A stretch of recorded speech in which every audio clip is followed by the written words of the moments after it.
will be telling us about how appropriate it is to use albumin in 2014 for these patients. Well, thank you very much, Laurent. Good afternoon to all and sundry. Here are my links, conflicts of interest. Let's get to the subject, the role of albumin in 2014. Well, it's not very simple.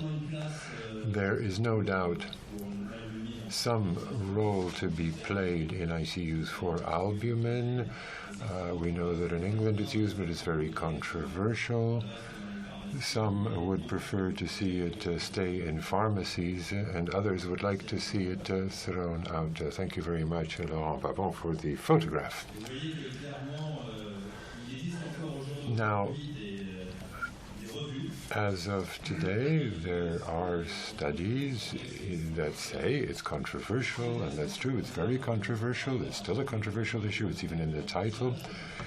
But for filling, I mean, if you compare the adverse effects, what albumin is most criticized for is the price.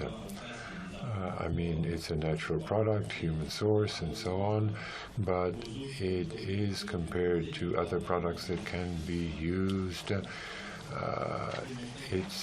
aren't really significant undesirable effects except for the costs that have been noted. But we are in a crisis.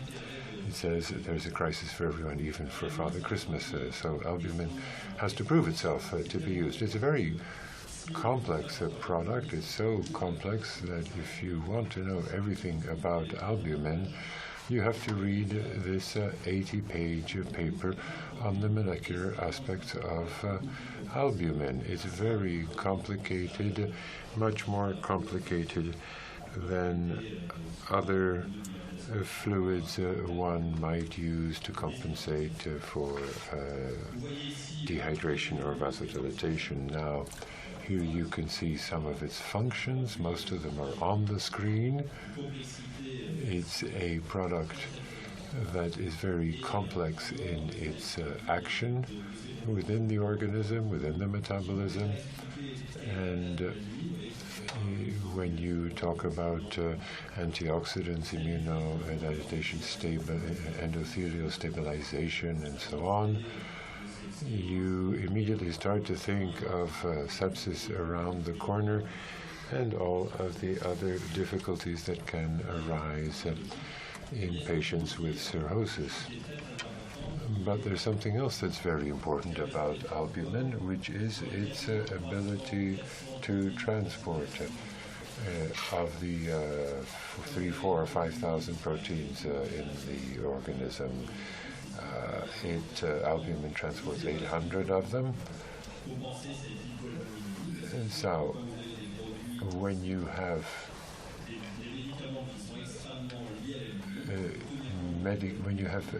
medication that is linked to albumin, you have to be careful for albuminemia. I mean, you can have a real sort of third sector problem. But that's not something I'm going to talk about. I'm going to be talking about 3 specific indications. One where there is no longer much discussion today, and I think that it is an error not to use albumin in this kind of infected cirrhosis situation. One indication that is in the process of being validated and that will have, I think, to be discussed within your departments to see whether it's appropriate or not, namely sepsis, and another one where there isn't yet any indication, I do believe, namely ARDS patients. I mean, there have been some studies, but we don't have any concrete results. So let's come to patients with complicated cirrhosis. As of today, there are some very strong guidelines, and this is supported first and foremost by a study that didn't cover a very large number of patients, but it did show a very clear reduction in AKI and mortality. It's the Princeps paper.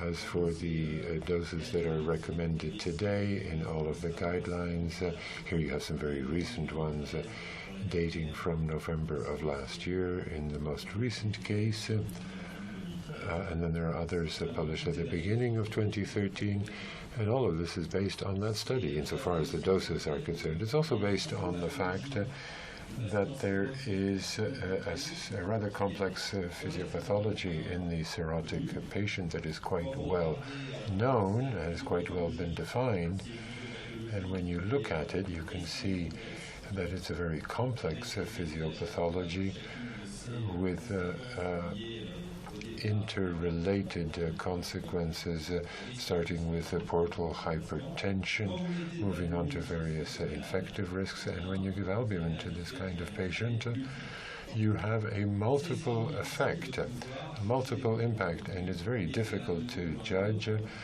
the specific effect in a given area because all of this is interrelated. And when you look at the literature describing these patients, albumin has been compared to vasoconstrictors, to other fluids that have more or less identical effects when it comes to the actual filling. But when you take these studies, I mean, albumin almost always wins the day because compared to vasoconstrictors, to starches, it has these multiple impacts, and the data almost all go in the same direction.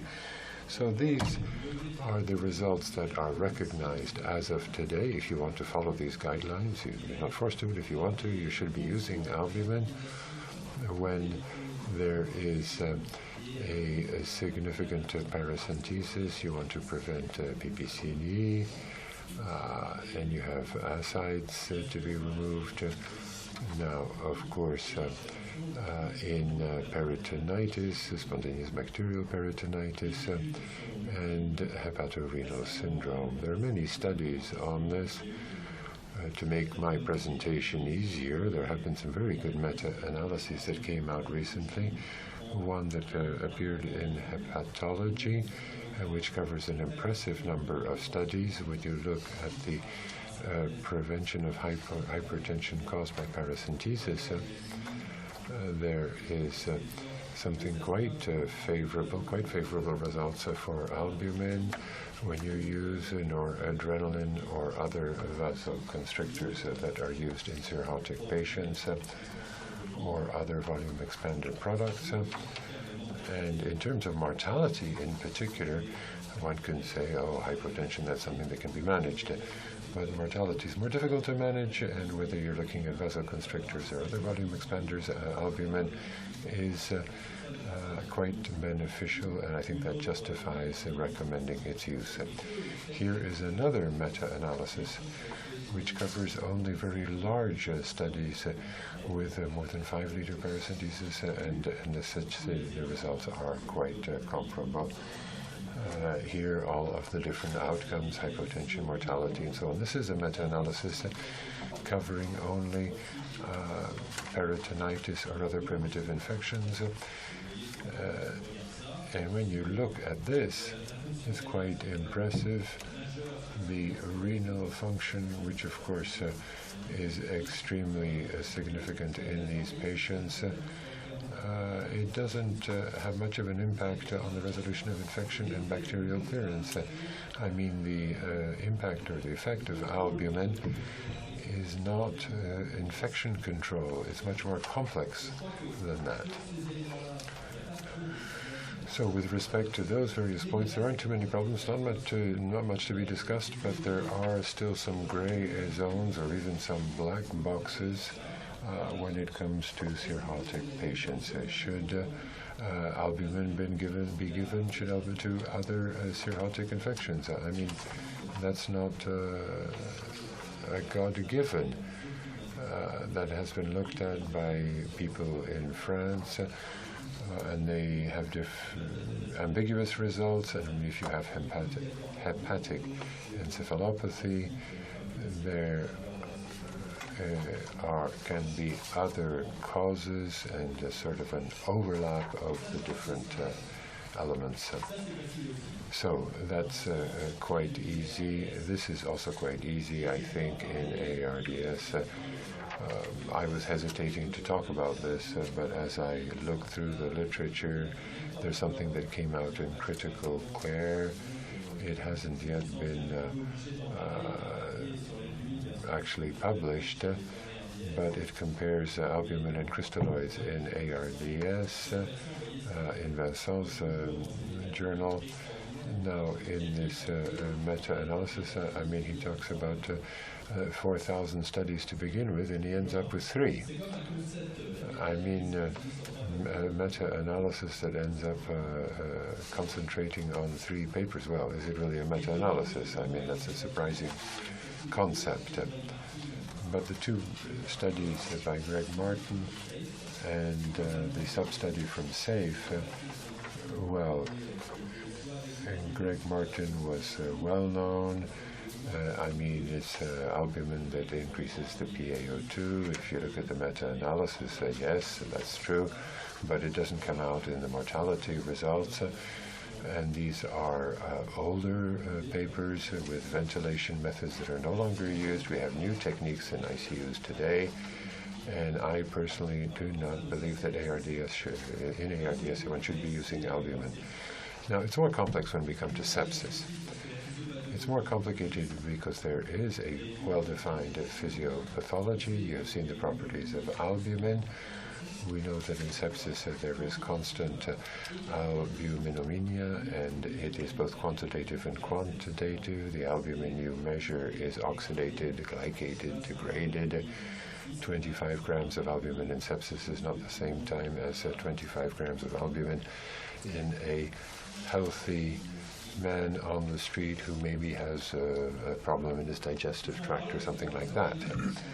And we need to talk about this because in the Surviving Sepsis campaign, it has for the first time been made possible to use albumin with the following recommendations. Albumin can be given when the patients require substantial amounts of crystalloids. Now, I don't know what that means. What are substantial amounts of crystalloids? Because it all gets very complicated. The Surviving Sepsis campaign really covers the initial treatment of sepsis.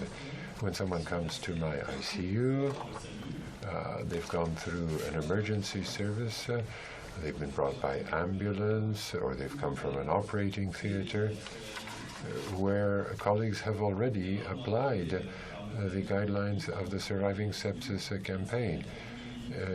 I mean, they've already got to 25 to 30 milliliters per kilogram of crystalloids, and they come, we say, oh, we're going to do surviving, and we add another 25 to 30, that's 60. Is that substantial? Sometimes they get 80 to 100, 6, 7 liters of crystalloids. If you include the pre-hospital, the emergency care, the operating theater, and us in the ICU. So substantial is something that would need to be defined. And the Surviving Sepsis campaign is really relevant for the 24 hours. What do you do in day 2, 3, and 4? I mean, there aren't any recommendations on this in the Surviving Sepsis campaign. So I don't know whether this is something that albumin is going to resolve, but there is an unresolved problem. And does the substantial mean at 6 hours, or 24, or 48? Similarly, it's like in cirrhosis. If you try to look at a simplistic endotoxin physiopathology, albumin will work on oxidative stress.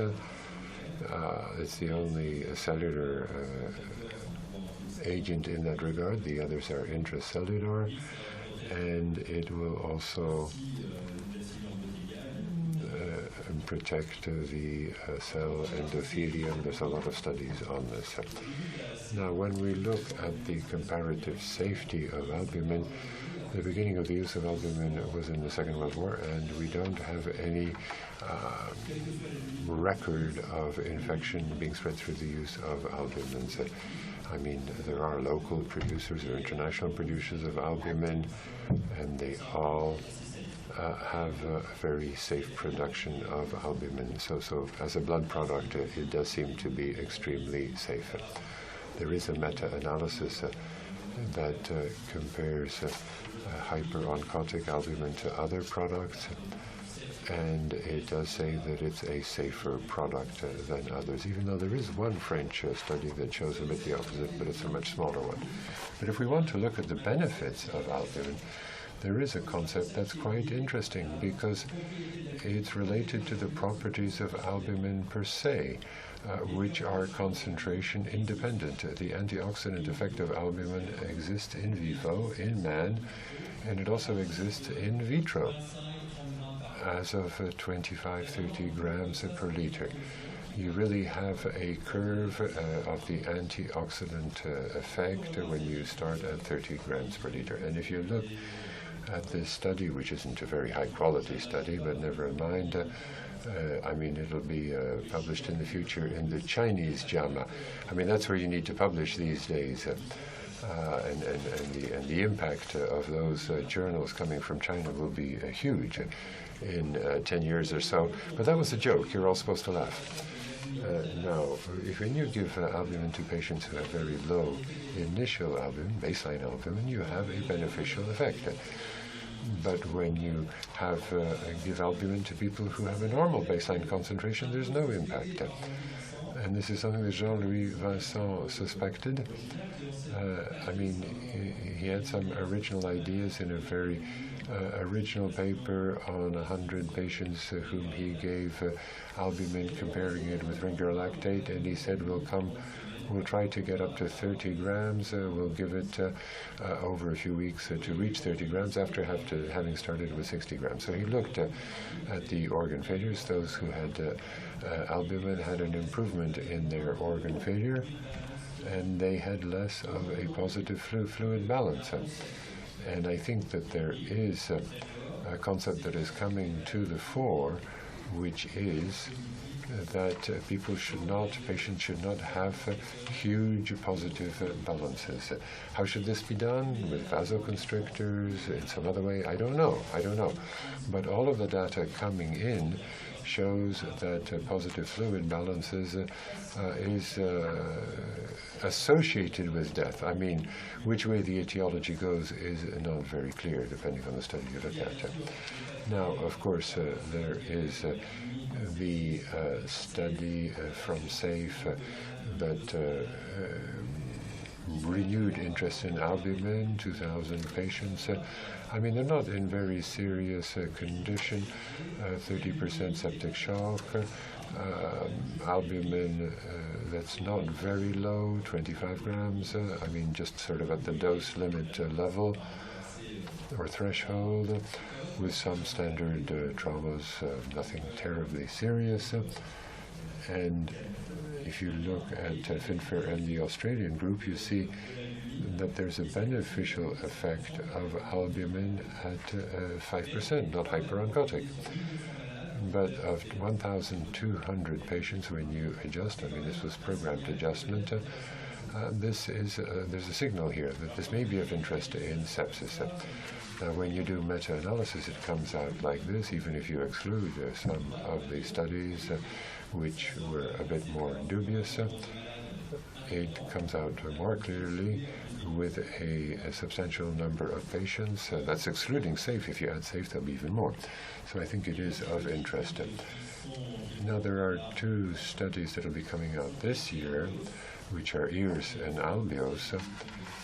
They are respectively French and English studies using 20% albumin. After an initial ICU phase, you look at mortality at 28 and 90 days.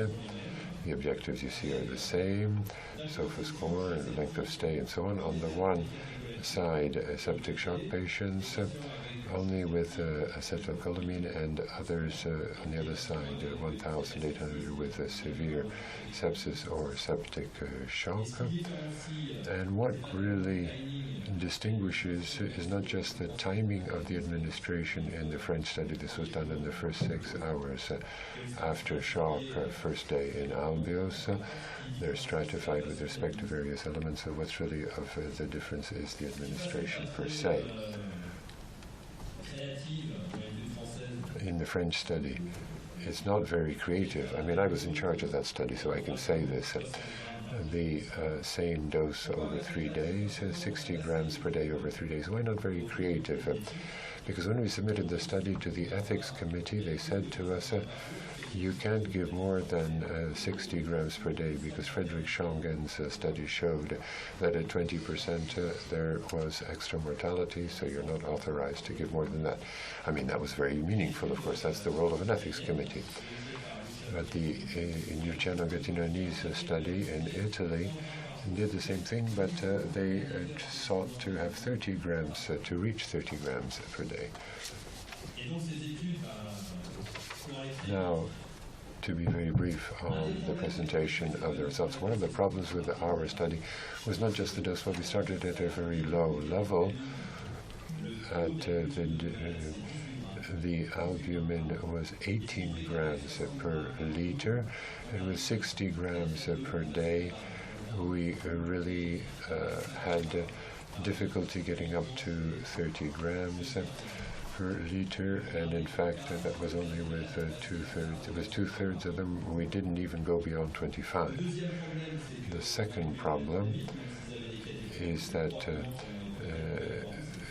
we should no doubt have had to wait, but there was the enthusiasm of the time of the rivers, 6 hours and so on, and mortality was very low, 26%.